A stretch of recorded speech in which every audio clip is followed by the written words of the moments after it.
I met the finance director, Mr.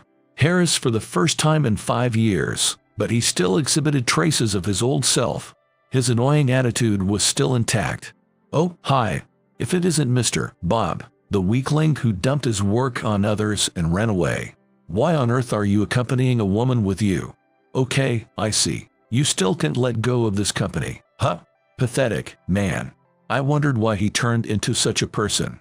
He stared at me with a grin, as if he thought I was an idiot. Meanwhile, Jessica introduced herself. "Nice to meet you. I'm Jessica Bob. Kevin is my husband, and he is the president of the company. At the same time, he is your uncle as well." Kevin was legally adopted by the former president and assumed his father's position. Unexpectedly, Mr. Anderson, the former president and, at the same time, his uncle, approached us. The finance director, Mr. Harris, seemed scared to death. "I'm disappointed. You have changed a lot." As Mr. Anderson spoke to the finance director, Mr. Harris, who hung his head in shame. Finally, the true feelings of Mr. Harris were about to be revealed. "My name is Kevin Bob. I'm 45 years old, married, and living peaceful days with my wife.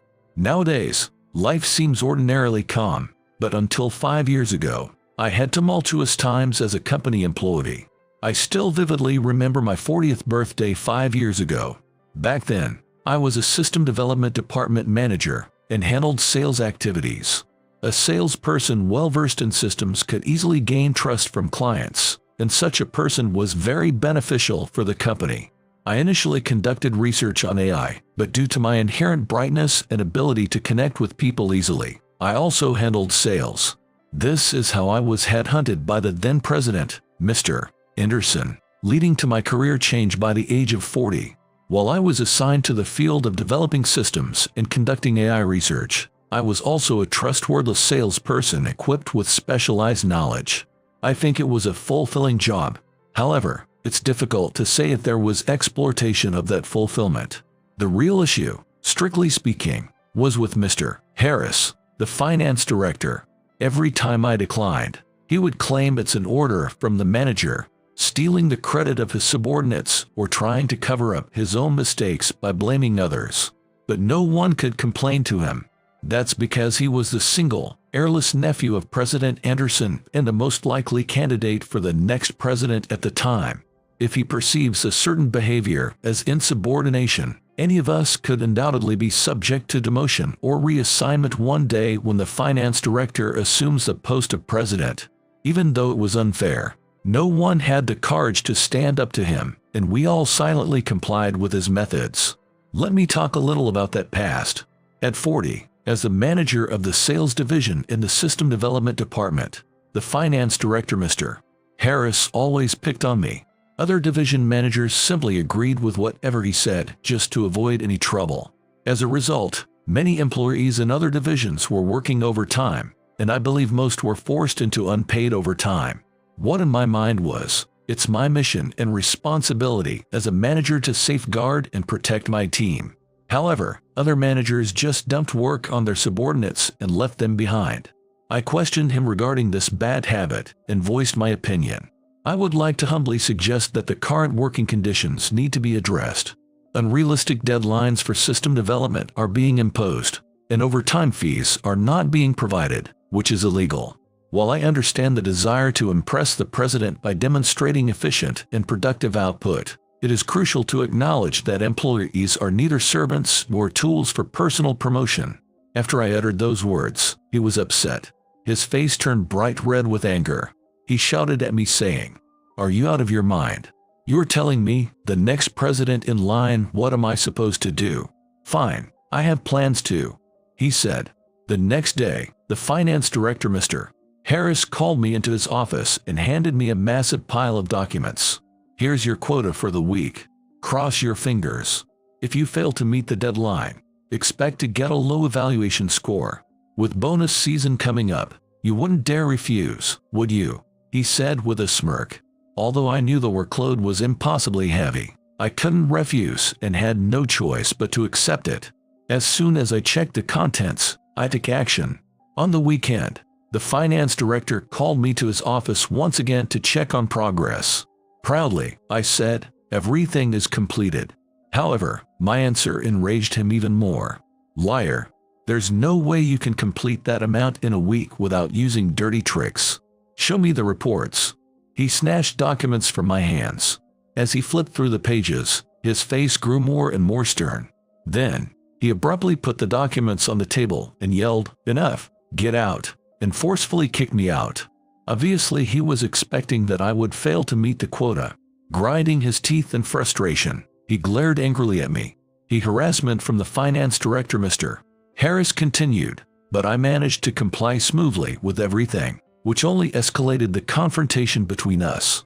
The quotas he provided were increasingly severe to comply. No matter how hard he tried to put me down, he was unable to beat me and fell. He no longer found any moves and is caught in his own trap. And finally, he came up with an astonishing idea. "Listen, this is a crucial time. You're a manager, you can understand, right? As you can see, your development team can't meet deadlines even with the extended working hours. For me, you seem to have some free time. You take over some development work. It's my condition to you. Finish the system development by the deadline without sacrificing your sales quotas." It was utterly impossible. I protested after knowing the deadline, but he wouldn't listen. I guess my attitude, being carried away and meeting every challenge he threw at me, caused this conflict. However, I believed what I did wasn't a mistake. Indeed, company sales are increasing. I handle most of the work, and my team isn't overly burdened. However, the harder I worked, the more I realized the strain I was putting on the development, operations, and maintenance teams. Aware that I was doing something wrong, I felt compelled to help, since I had already taken on the impossible tasks. That's what I thought. And so, I ended up juggling sales and system development. But naturally, it didn't go well.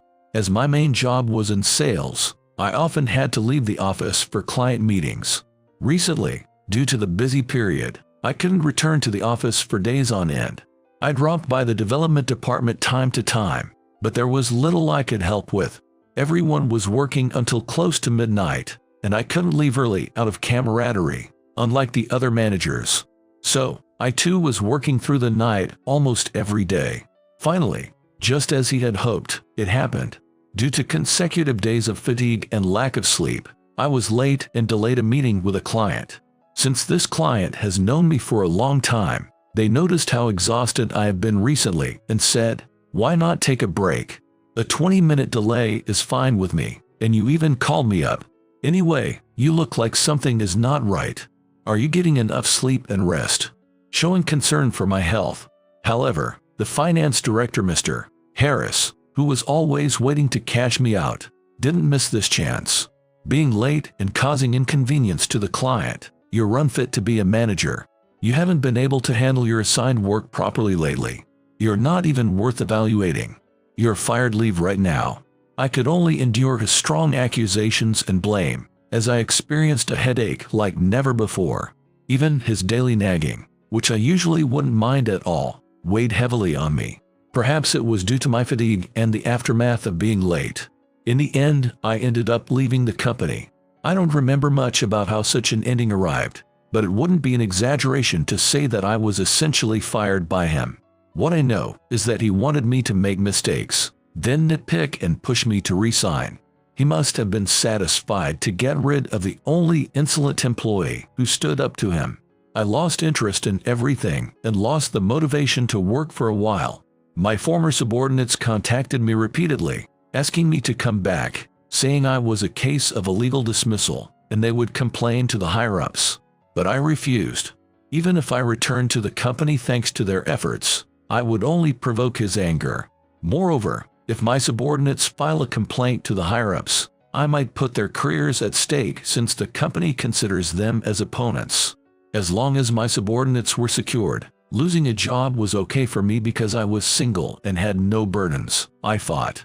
That's why I politely declined their offer to help and spent days unemployed, with nothing to do, though I appreciate it from the bottom of my heart.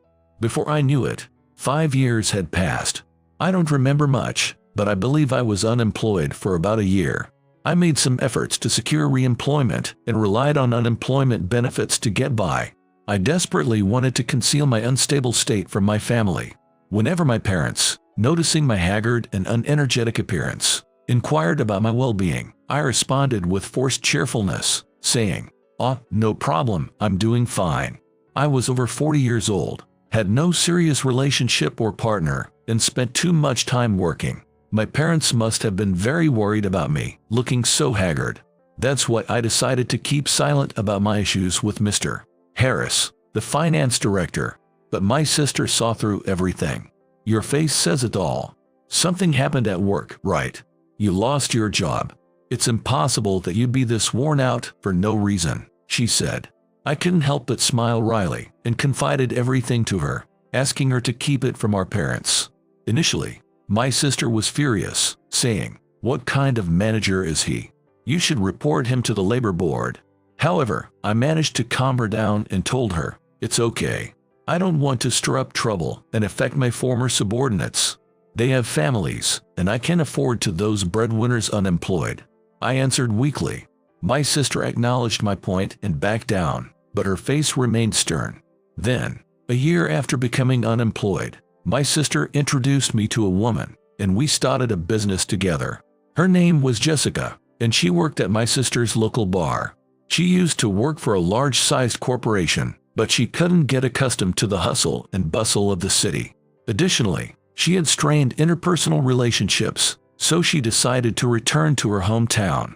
She met my sister at her bar and started working part-time. Fortunately, my sister recognized her talent. Jessica definitely has a mindset for management. That's probably why she clashed with her superiors. "I thought she'd get along with you since you also clashed with your boss and quit your company," my sister said. At first, I thought it was nosy and rude to Jessica, but after meeting her and going on a few dates, we hit it off. I entered into a serious relationship with Jessica, who is 5 years younger than me, and after a few years, we got married. Being with you, Kevin, is so comforting. Maybe it's because we've been through similar situations. I used to admire your sister, the owner, like she was someone high above the clouds. But with you, I feel like I'm walking on the same ground and want to keep walking together." Faced with such a poetic reverse proposal, I had no choice but to respond. "Jessica, I wish you would stay with me. You are always cheerful and encouraged me when I was at my lowest." Both of us burst into smiling and laughing after we promised our future. Soon after, we registered our marriage. Let's get back the present. After resigning from the company due to the conflict with the finance director, Mr. Harris, 5 years have flown by in the blink of an eye. That's how busy these days have been. Finally, after finishing a big project, I visited a certain company for business purposes. Yes, the company I used to work for. I usually go to work in casual attire, but Jessica handed me a new expensive-looking suit, saying, "You should be aware of your position, please. It's an important day today. Wear this." It must have been a thoughtful gift from her. Happy 45th birthday. Let's celebrate the beginning of this new chapter in your life. Delighted by her words, I walked alongside Jessica, also clad in a luxurious suit. The moment I stepped onto the development department's floor, memories of that time came flooding back. There were many happy moments there, but from the day confrontation with the finance director, Mr. Harris, arose, those days were nothing but tough for me. My memories rushing back like a fast-forwarded film. The quotas given were unmanageable, but I could somehow handle them thanks to the secret help of my former subordinates. In the end, I filed a voluntary resignation to make my escape. I couldn't shake the thought that I had caused trouble for them, and I feared they might still hold a grudge against me. Consequently, these bitter memories became a heavy burden on my shoulders, blocking my way forward. Just a bit further, and I would reach my old nest. The sales department, development department, and operations department. There was a chance I might run into familiar faces. However, uncertainty clouded my thoughts as I pondered how I would handle any encounters. Anxiety and fear suddenly overwhelmed me. Jessica sensed my fear, and she smiled, saying, "Be confident. It's unfair to your former subordinates if you're like this, isn't it? I can assure you, no one holds any grudge against you." Thanks to Jessica, who gave me encouraging words, I was able to brace myself for the upcoming meeting. As I was about to take a step forward, My eyes got locked with a person who emerging from the development office. It was the finance director, Mr. Harris. Even after 5 years, now in his 50s, he was recognizable at a glance. He also spotted me, furrowing his brows for a moment, starting to smirk in a familiar, unpleasant way. "Oh, hi. If it isn't Mr. Bob, the weakling who dumped his work on others and ran away. Why on earth are you accompanying a woman with you? Okay, I see. You still can't let go of this company, huh? Pathetic, man." At this moment, my old memories strike back. The time when the director was hailed as the next president in line, and no one dared to oppose him. "Do you know, Mr. Bob, once I become the president, I'll be untouchable. The incumbent president is the sole major shareholder, and once I inherit his assets, no one can overpower me. Just wait for the day I assume the post of president. You'll be fired on the spot." In the end, he successfully drove me out of my position. The tremendous workload and his constant nitpicking knocked me down, pushing both my physical and mental exhaustion beyond the limit to the point where I couldn't perform my duty. While this might have been a triumph for him, things were different now. Thinking he still saw himself as the next president, I decided to show him reality. If I have any lingering attachment to this office, it's my former subordinates. As you pointed out, I fled and imposed burdens on them. You're right. Therefore, I've returned to compensate for the hardship I caused, to bring about positive changes in this company, create a better working environment, and establish a company where earnest people never suffer. What? I don't understand. What are you trying to say? I have taken on the role of the president of this company. This is Jessica, my secretary, and simultaneously, my wife. At that moment, his expression underwent a drastic change. What? You're the president, and that beautiful woman beside you, she's your secretary and your wife. Impossible. I've never heard such a thing from my uncle. Confused and not knowing how to react, he echoed my words, then hung his head in his hands. Jessica, who had remained silent, stepped forward, addressing the director with an emotionless gaze. "Nice to meet you. I'm Jessica Bob. My husband, Kevin, is your uncle's adopted son and the president. You are no longer in line to be the president. You are a mere development department manager, labeled as the worst kind of boss, at risk of being demoted at any moment." Jessica emphasized the words "the worst kind of boss," most likely projecting her experience with her own unjust boss onto the finance director. Indeed, the boss who compelled Jessica to resign seemed to have similarities to the finance director, Mr. Harris. Observing Jessica unusually angry, I gestured to her to calm down and then attempted to meet his gaze once again. He appeared confused and glanced around wildly. This made it difficult to catch his eye. However, when our gazes finally met, he appeared terrified. "No, that's a lie. How could someone like you be adopted? And the new president? If you're joking about this, you are going to regret it." As he said this, the former president, Mr. Anderson, appeared. "You're foolish. I never thought you were such a person. I'm disappointed. You have changed a lot." At those words, the finance director, Mr. Harris, stopped moving and hung his head. Mr. Anderson, looking at him, shrugged and continued. "Listen, Mr. Harris, I was aware of you claiming to be the next president around the company, but I hadn't fully grasped the devastating situation in our system development department. That's on me. You took actions that were inappropriate, and I'm letting you take responsibility for this mess. I acknowledge my own complicity, which is why I've decided to step down as well." Mr. Harris, still not understanding, looked bewildered, so I elaborated on Mr. Anderson's words. "Mr. Anderson stepped down as president, feeling responsible for you as his nephew." Mr. Harris finally understood the entire situation, yet remained clueless as to why I was appointed as his successor. Indeed, it must be an unbelievable story. A former employee who left the company 5 years ago suddenly returned as the adopted son of the former president and appointed to the new president. I would have reacted the same way as the astonished Mr. Harris if I had been in his shoes. It's time to break free from the past. Jessica had said just that before coming here and firmly patted my back to encourage me. As I approached the finance director, Mr. Harris, He took a step back in proportion to my approach. However, when I continued to look directly at him, he stopped and asked weakly, "What?" "It's not a big deal, but I'd like to explain what I've been doing for these past 5 years and how I came to inherit this company," I said. "Being legally adopted by Mr. Anderson, my name is now Kevin Anderson. In the civil registration, my wife Jessica also bears the surname Anderson. However, I chose not to use the family name Anderson in business settings because I was concerned it might give the impression that I was merely basking in his glory. Mr. Anderson is highly regarded in the industry, boasting extensive connections and earning admiration from many. That's why there were also people aiming for his company, but the lack of a successor was a problem. One day, Mr. Anderson made a proposal to me. "Kevin, will you accept my offer if I file a legal adoption with you? Me, as your adopted son?" I was taken aback. "Yes, you'll be legally known as Anderson, but you can still use the name Bob in business. What do you say?" I was surprised to be suddenly asked such a thing without any hesitation. I wondered why he wanted me as his successor, even to the extent of adopting me. So, I asked him, "Surely, there must be plenty of suitable candidates other than me."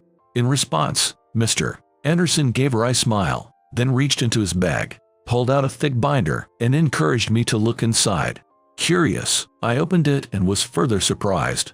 Almost every document was a petition, each related to the case of the finance director, Mr. Harris, and the allegations of illegal dismissal. The petitioners were seeking severe punishment to impose on him. To my surprise, the petitioners were not only my previous office mates, but also my clients. They are pleading with Mr. Anderson for my reinstatement. Especially, my previous client, who was involved in the incident with Mr. Harris that led to my dismissal, wrote a lengthy letter. In it, he alleged that I should not have been dismissed and highlighted my sincerity towards work. I hadn't realized that so many people wished for my reinstatement, and I am overwhelmed by their support. Immediately after I left the company, I cut off all contact with company-related people and simply explained it as for personal reasons. Despite this, there were so many who cared for me, and it touched my heart deeply. Mr. Anderson smiled and said, "I never imagined it would turn out like this." While I was abroad on tour, my nephew, the acting executive, assumed himself to be the next president and was flattering others. That's why the information didn't reach me. And before I knew it, so much time had passed. He then took a swig of beer, put down his glass, and looked at me seriously. "That's why I want you to take over my company. No one else commands the kind of respect and admiration from both inside and outside the company as you do. You're running your own business now, aren't you? I want you to merge it with mine and develop it further. To prevent any interference, becoming my adopted son is the best way. If your parents don't oppose it, please consider it. I couldn't refuse after all that. I can no longer escape my responsibilities. I must take on this role for the sake of my former subordinates who still hold me in high regard despite my decision to leave. Therefore, I completed all the necessary turnover processes to assume the position as the new leader in this company." No wonder the finance director was stunned and speechless. Surely, he had never imagined that his promised plan would be shattered into pieces. Then, Jessica approached him and said, "My former boss, who compelled me to resign and treated me as his enemy, is now disgraced. Worse, his family left him, and his children refuse to meet with their father anymore. His arrogance has cost him all respect, and now he lives in loneliness. Do you want to end up like that?" She spoke dispassionately. The director suddenly stood up and exclaimed, "Of course not. I want to follow the path I believe in. I've always thought that." Jessica chuckled and said, "Your path? Where is that? You just mentioned that the goals can't be achieved in this company, didn't you?" The finance director, Mr. Harris, looked baffled. Jessica, having heard about Mr. Harris from my accounts, likely based her comments on that knowledge. Mr. Anderson also seemed not to fully understand, so I continued. "Your packed lunch. It's not a love-packed meal from your wife, but rather homemade by the finance director himself, right?" His face turned red in shame. He looked as if he couldn't understand how I knew about it. I had been depressed after leaving the company, but Jessica helped me recover from my mental suffering. I then started my own business, trusting in my sales and IT skills. During this time, Jessica used to prepare packed lunch for me. As a result, I developed a preference for home-cooked flavors over store-bought meals. One day, Jessica was sick and couldn't prepare my packed lunch, so I dropped by a small store selling a wide variety of comfort foods. There, I saw the finance director, laughing and chatting amicably with a woman who seemed to be a family member of the store owner. I waited until the finance director left the store. Then I got inside the store, ordered the shop's recommended fried chicken lunch set, and enjoyed their incredibly delicious meal. Out of my satisfaction, I told the woman behind the counter, "Wow, this is great." She smiled and said, "Thank you. It's our best-selling menu. My husband has a special recipe." Furthermore, I asked if she was a store owner. She explained that the store was under her name. However, her husband oversaw most of the operations, including food preparation. According to her, her husband even prepared food before going to work in the morning. According to her, he would return to the store during noon to check on sales and customer feedback. Sometimes, she joked with him, saying, "If you're so concerned, why don't you quit your job?" But he always replied, "I want to support you with my salary. I don't want financial issues to cause you to close the store you love." Since she had no idea that her husband, Mr. Harris, the finance director, was involved in my departure from the office, she shared this story with me. Strangely, I didn't feel bad about it. Maybe for him, running a small business like this is much more suitable than his corporate job, but he was fully intent on continuing at the company to support his family. I realized he must have been under a lot of pressure too. By then, I had recovered quite a bit and had the capacity to think about these things. After finishing the delicious fried chicken lunch, I said, "Please tell your husband that his fried chicken is amazing." The wife beamed with joy at my comment, and I left the shop. "So, I knew your packed lunch was probably not made by your wife, but by herself. You actually like cooking, don't you?" When I asked this, he weakly nodded. He confessed that the income from the store alone was not enough to cover his children's tuition fees. That's why he had taken such a tyrannical approach to maintain his position as the family's main provider. It's too late for apologies now. I won't be the president, and obviously, the employees despise me. How can I even face my family? His face pale, he drooped his shoulders while Jessica and I watched him, and Mr. Anderson also looked somber. Certainly, what he had done, even for his family, couldn't be excused. After a moment of silence, I informed him about what would likely happen to him in this company. "To be honest, once I officially assumed the post of president, I'll have to let you leave the company.